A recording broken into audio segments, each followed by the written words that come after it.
Nakatutok pa rin kayo sa Basta Enerhiya, Sagot Kita. Mula sa mga opinyon at concern ng ating mga ka-energy, tutukan naman natin ang mga issue na kanilang mga tinatanong ngayon. Bigyan nating linaw yan.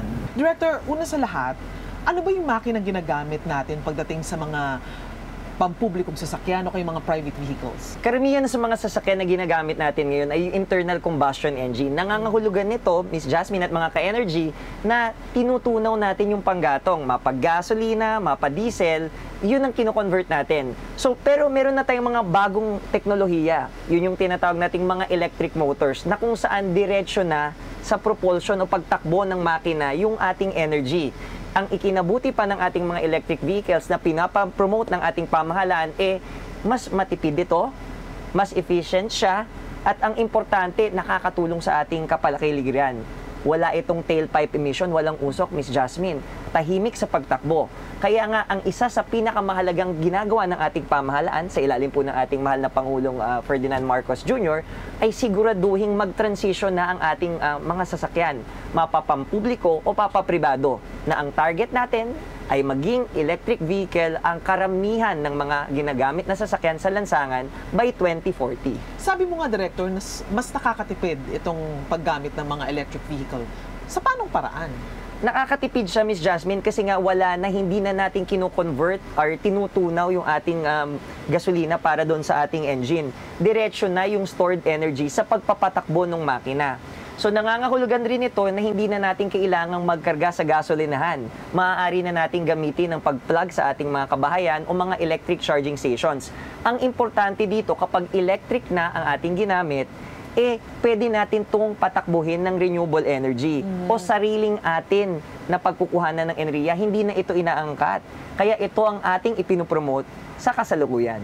Ang tinatanong din kasi ng marami, kung magsuswitch ako sa electric vehicle, sasaksak ako ng sasakyan sa aking bahay, hindi matataas ang aking konsumo ng kuryente? So parang ganun din, mataas din ang gastos? Actually, Miss Jasmine, pinag-aralan na natin itong mga ka-energy. Lumalabas po sa kada piso na tinatakbo halimbawa ng internal combustion engine, 20 sentimo lang ang kinukonsumo ng ating mga electric vehicles. So nangangahulugan po, talagang makakatipid tayo. So ano po ang impact nito, mga ka-energy?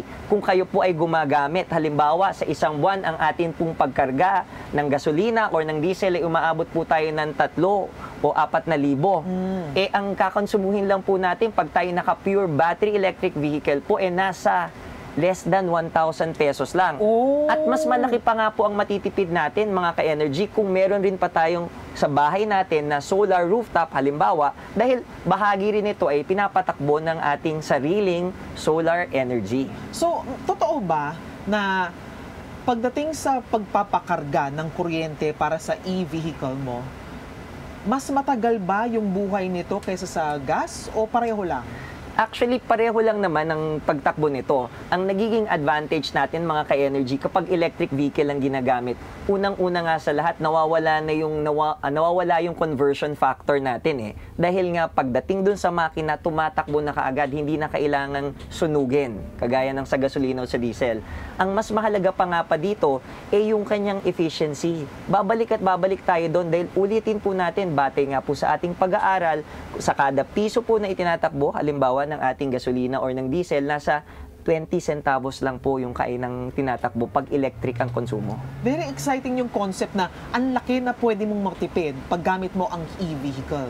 Pero ang tanong din dito, kung magpapalit ako ng sasakyan, halimbawa, feasible ba, accessible ba ang pagpapakarga, ang charging stations? Kung ang mga katanungan ng ating mga kababayan, palaging sinasabi, naku, bakit ako maglilipat, Miss Jazz, at mga ka-energy, wala naman tayong pagkakargahan. Ang ating pong mensahe, madami na po tayong mga charging stations. Maaari po natin itong ma-visit sa evindustry.ph, at kung tayo pupunta po sa mga publikong malls po, nagkalat na siya. Libre pa nga sa ilang malls at sa mga ilang establishmento ang pagpapakarga. Kaya wag po tayong mangamba na lumipat sa electric. Sa karaniwang pong kababayan natin na ang tinatakbo lang naman po bahay, opisina o pagpunta lang po sa ating mga malls or mga public spaces, kayang-kaya po ng mga electric vehicles ngayon ng range nito ang kanilang biyahe. Ngayon po, meron na po tayong mga electric vehicles na umaabot hanggang 400 hanggang 500 kilometro sa isang charge. So, Miss Jasmine, pag inisip natin yon, balikan na ng mula Manila at Clark, isang charge at meron pang sobra. Ilang balikan sa EDSA to? Dulo-dulo ng EDSA, Dulo-dulo, di ba? baka isang linggo ka mahigit, Miss Jasmine, at mga ka-energy, meron pang karga ang iyong electric vehicle. Nakakatuwa. At saka, yung emission nito, wala, di ba? Wala ngang emission, Miss Jasmine. Kaya kung kayo nga ay environmentalist, mahal na mahal natin ang kapaligiran, pag-isipan po talaga natin mag-switch na sa electric vehicles. So parang pagkatabi mo ang electric vehicle, ang sarap huminga kasi wala na kamang emission na nalalanghap. Opo, tamang-tama yon. Kaya nga mga ka-energy, meron pa rin tayong kasagutan dyan na tinatanong tayo ng ating mga kababayan. Paano ba? Ang ating pinagkukuhanan pa rin, karamihan pa rin ay galing halimbawa sa coal or panggatong. Kaya nga sa ilalim po ng ating pamahalaan, sa ating Philippine Energy Plan, ang layon po natin, more than 50% ng ating pinagkukuhanan ng enerhiya ay manggaling na sa renewable energy, meaning sa solar, sa araw, sa hangin, sa tubig. Kaya yan po ang aasahan natin. Ano ba ang mga target dito ng gobyerno?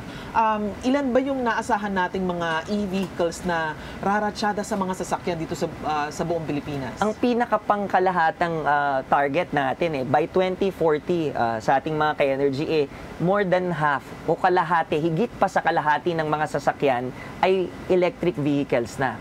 At kasama rin ito, lahat ng pinagkukuhanan ng kuryente ng ating mga electric vehicles ay galing sa renewable energy. So talagang ito yung pinakamahalaga sa ating energy transition, mga ka-energy, dahil ito ang magpadala sa atin ng less than dependence, may energy independence tayo, at kayang-kaya na nating patakbuhin ng ating sarili, hindi na tayo magiging subject dun sa paggalaw ng presyo sa pandaigdigang merkado. So ngayon, Director, ilan ng mga e-vehicles sa Pilipinas? Mahigit 9,000 na ang ating electric vehicles, at kung maidadagdag ko lang sa ating charging stations, meron na tayong 300 locations or higit 600 charging points sa buong Pilipinas. Tumataas ba ang demand ng e-vehicles? Nakita naman natin na tumataas ang demand, at dahil ito sa mga polisiya at mga programang inilabas ng ating pamahalaan. Kung babalikan natin, itong nagsimula ang 2024, naglabas ng direktiba ang ating Pangulong Marcos na paigtigin ang pagdami ng electric vehicles. Kung babanggitin rin natin, maging sa public transportation sector natin, iniengganyo na rin silang lumipat sa mga EVs. Meron pa ba kayo nararamdamang concerns mula sa ating mga kababayan pagdating sa e-vehicles, yung transition from the traditional vehicles to e-vehicles? Ang pangunahin nating napapansin sa ating mga ka-energy yung gastusin. Yun. Dahil meron pa rin tayong mas mahal pa ng kaunti ang ating mga battery electric vehicles. At bukod dito nga, yung kanina pa nating pinag-uusapan, yung pag-charge. Kaya nga ang layo ng ating pamahalaan, sa ilalim nga po ng ating mahal na Pangulo, nagkaroon na po tayo ng mas mababang presyuhan pagdating sa mga electric vehicles. Under Executive Order number 62, in-expand po ito. Kaya aasahan po natin na mas darami po yung mas affordable, mas madami po tayong choices ng electric vehicles hanggang 2028. At doon naman po sa ating mga charging stations, asahan nyo po na ang ating pamahalaan, katuwang ating pribadong sektor, ay magro-roll out ng mas karagdagang mga charging stations sa mga gasolinahan halimbawa, maging sa mga pribadong mga gusali. Uy, maganda yan sa gasolinahan kasi sila yung kalat na kalat, di ba? Tama po kayo. At yung mandato na yun ay aasahan ng ating mga kababayan at mga ka-energy bago po matapos ang taon. Okay, marami pang mga concerns sa ating mga ka-energy pero pag-uusapan po natin yan sa pagbabalik ng Basta Enerhiya. Sagot kita!